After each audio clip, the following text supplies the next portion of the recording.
On the Beach with Leo Sayer. Leo first hit the big time in 1973. He had hits right across the planet. He had his own TV show, won a award and headlined in Vegas. Then suddenly in the mid-80s he seemed to just disappear. Then in the late 90s he was back in the tabloids, back on the radio, back on the TV and back in the charts. Oh, and back on a live stage.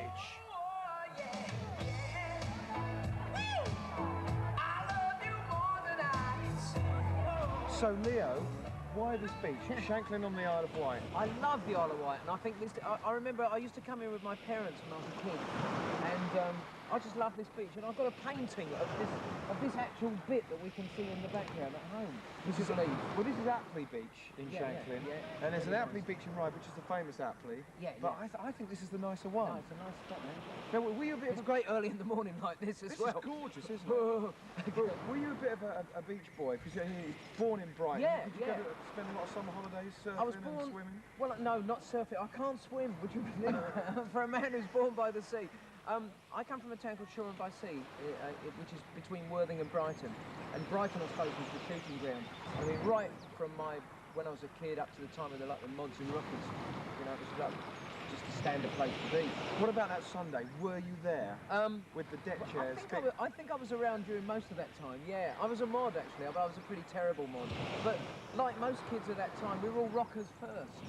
You know, it was just, it was rock and roll, wasn't it? It was wonderful. I mean, I loved all the time of the Teds and everything, because I just thought it was so great, and bands like Screaming Lord Sutch and everything, and I suppose that's maybe where I get a little bit of my showmanship from. But what about on this very famous Sunday, right, when deck chairs were being broken over mods' heads by rockers and vice versa? I think I was hiding under the bed at home. You didn't go out? No, didn't dare to get involved.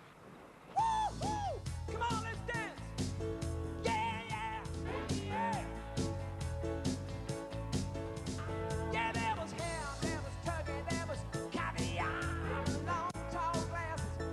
Why not take your arm and somebody grab me? Threw me out of my chair. I can't dance. So Leo, as a performer, you're going out and you're doing the big gigs, and you're doing some small ones, because I know you like to get intimate. I just like working, really. I mean, you know, it doesn't really matter where it is. I shouldn't really say that, because it does really matter where it is. I mean, it's like last night we were playing, and kids and fans everywhere. I'm here in the Isle of Wight, and it's just nice to have an opportunity to do it. I mean, if I wanted to come over here with the whole sort of setup and the whole band, well, you know this, because we're friends and we talk about this, but you know, it's such a performance to do it. It's so hard to set up, but the lovely thing is just coming over here by myself. And Graham, of course, my trusty man who looks after me. But, you know, just coming over here by ourselves and coming over here sort of in a small way makes it possible to do. And it just means that I'm sort of covering more of the basically, than I would do if I was only sort of doing gigs. So this is called a PA, so you can leave you can leave the live band at home, and you can bring a tiny tape, which is about that big, stick it through a huge sound system. Which is all the live band on the tape as well. Oh, it's your band on the... Yeah, I mean, we've redone it all. It's not... If people out there think that, oh, he's just sort of singing to the record, it's not. I've redone them all, so it's more like the live version of things. But this is great, like a tiny little tape with the band on, so stick it in a huge sound system. Huge sound system, instrumental tracks. You go out and you perform live. Yeah. So you can get to awkward nooks and crannies in the UK. Exactly. And but what I noticed about you last night was, being on stage, if you don't dance, it's hard to cover all that ground and look cool. And you're not really a dancer, but you're a mover. I mean, the twirling and all that, and you're a great mover. Thank you very much. Now, you told me it was an energetic show. Yeah. And for a man of your age, and I don't mean you're old, but you're very proud of how old you are, aren't you? Yeah, I'm totally cool. I mean, I'm glad that I'm a child of the 60s, because I was around, you know, when... I think, you know, I saw Bob Dylan in 1967 at the Albert Hall, you know, and you know, when Jimi Hendrix first came to England, I knew him, you know, and you know, I'm so glad I was around that time to actually see Van Morrison with them, you know, singing Gloria, Gloria, and you know, and to be in that audience was just absolutely fabulous. To actually, you know, I've seen Elvis, I've seen Bill Haley. I've seen Little Richard. You've seen Elvis? Yeah. I mean, I think the best performer I ever saw in my life was Little Richard. There was just nobody like Little Richard. To actually have seen Little Richard in his heyday. Well, and I saw him in 1964 and he was just unbelievable. I went with my big sister and I was maybe about, God, I had to be about sort of 14, 15. And they let me in. You're like 51 and you don't, there's no way you look 51 and you're great for your age, which is a gift really, isn't it? And that's nice to have. And Little Richard is touring again this year. Yeah, and he doesn't look he his looks age. brilliant. He looks brilliant. Yeah, but I think that the weird thing about rock and roll is, I mean, I don't know if it was it the Who really who say "Hope I die before I get old," and they were into the whole cult of it's only a youth thing. The music business is still into that, you know. I mean, look at them bringing on Well, new. thank God for the Who, otherwise they'd have been out of work by the end of the 60s. No, it's nice that it's a youth business, but the weird thing is that you do find out the more that you do it, that you just kind of get better at it. You know, you enjoy it more, and you get better at your craft. I mean, I would say that, I mean, Eric Clapton must be now a better guitarist than he was when he first started, and you know, these are the things that you just get better at it. Well, I'm a one-man band. Is there anybody out there wanna lend me a hand to my one-man band? Now, Leah, every time you're interviewed, they always mention the hair. So today, I wasn't going to mention the hair. No, don't mention the hair. But then I had another idea. Operation here. In the 70s, right, the perms came in. Now, there's only two men that could have been responsible for this. It was either Starsky from Starsky and Hutch or Leo Sayer, who were both huge in America and Britain around about the same time. I think, you know, funny enough, I think the whole thing came from the black movement. Yeah. You know, you used to get those wonderful people. There was the bird, Angela Davis. Remember the black activist with the part of the the Patty Hearst thing and everything. And they always had this wonderful sort of crop of hair. Michael Jackson, when he was with the Jackson 5, had this wonderful circular head of hair. It was great. You could almost turn him round and do the dusting. But I think that it came from that, and there was a sort of a cool look. But I always had big hair. I think mine was because I was into Bob Dylan. I will let you into the secret here. There is an actual Bob Dylan poster going around that is actually me. No. And it's me on a beach it was done in Brighton by some artists at the art school in the 60s, and it's me with huge head of hair as I had then. And look, you can get it on the profile there.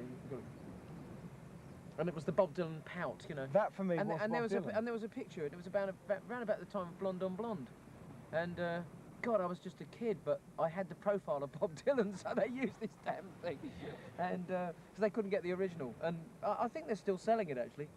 What are you going to do about getting back to America? I mean, Leo Sayer was one of the few artists of that time from Britain to go out to America and have more #1s in America than you had here in Britain, and to be so big, doing all the TV shows, working with everyone. I mean, Britain has welcomed you back in such a warm way. Does it make you want to get across to the other side of the Atlantic and try your luck there again? Absolutely. Well, I've just taken on an agent out there, and we're just looking at some options, and I think that there's good signs of a record deal out there, something new. So, yeah, I mean, I mean, all places. Well, I mean, it's like Australia. I used to spend a lot of time in. It looks like we're going back later this year. Germany, everywhere really. Were you big in Japan and places like that as well? Yeah, fantastic time in Japan. I've got mobbed everywhere. It was great. So it's worldwide. Yeah, but the nice thing is, the weird thing is, I think that at my age, like I am now, you always think of what the future can be, and you always think of there's dream scenario possibilities. But everything now, really, because I had the career around the first time, everything now is an encore. It doesn't mean that it's not going to come back, and it doesn't mean that there's still not more work to do. But everything is everything is a bonus in a way. So I kind of look at it as that. I mean, this is real sort of, I don't know how to, maybe in a spiritual way, it's God-given time. It's something that you can't bank on. I mean, in my business, that you could ever have a long career like this, and it just seems to be sort of stretching itself out and carrying on as if it was the 70s again, and it's really nice. Of course, part of it is this big revival and relook at the age that I had my biggest hits in. But I think that there's lots to do. I don't know. I couldn't tell you what I'm going to be doing tomorrow. I mean, there's so many things. There's a new dance mix, a new dance track. I'm writing new songs, producing some other people.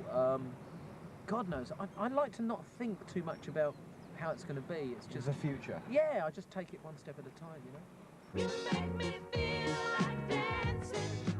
Now, I don't want to do this, but I feel I have to do this for the sake of MTV and VH1 and music TV. I feel I have to do this. Leo, your records... I think I know what you're going to ask Your me. records were brilliant. I mean, I love your records, but your videos were dreadful. Crap. Yeah. Why? And the weird thing is, you know, I own them as well. They're a legacy. Well, the funny thing is that you say they're crap, and No, and you said that. I said but dreadful. No, but I think they're crap as well. But the funny thing is, there are a lot of people who actually enjoy them, and they think they're rather wonderful. I mean, they weren't videos; they were promotional films. I mean, there's a very famous one of "You Make Me Feel Like Dancing," and you can see me looking at me, and also I thought it was you looking at Bob Dylan. No, if you look at it very closely, you'll realise that actually that was the morning that they were shooting ABBA. ABBA hadn't quite come in. I think it was Knowing Me, Knowing You, and we used the set and the same video director. No. So he had the same angles. And I mean, it was always, I don't know what it was budgetary, I suppose. Yeah. But you know, it was always kind of like, we've got 5 minutes, we'll make a cheap film.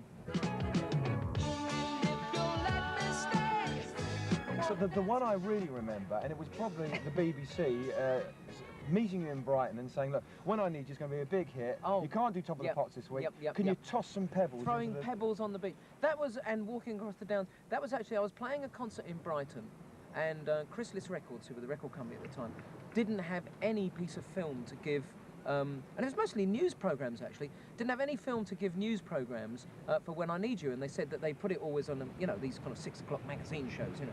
And so there we were, and they actually took me out for the day, but we were cripplingly kind of like short of time, and the light was going. And so in the end, it was just, we were playing the Brighton Centre, which is actually overlooks the beach, rather like where we are now. So the actual thing was walk out of sound check halfway through and straight onto the beach. Throw some stones, Leo. Listen, walk around, look moody. Listen. You know, it's all those sort of things. So what I want you to do, we've got the light, Oh my we've got the God, beach, don't. we've got the stones. Just look moody, and we Reenact this here. the When I Need You video for us now. So great working with you. You're so full of brilliant creative ideas. Okay. Leo Sayer. Let's do it. Right. Are you ready for this? Look, the beach is a mile away, but we're still going to throw stones at the bloody thing. I need you, and all that I so wanna give you. It's only a heartbeat away.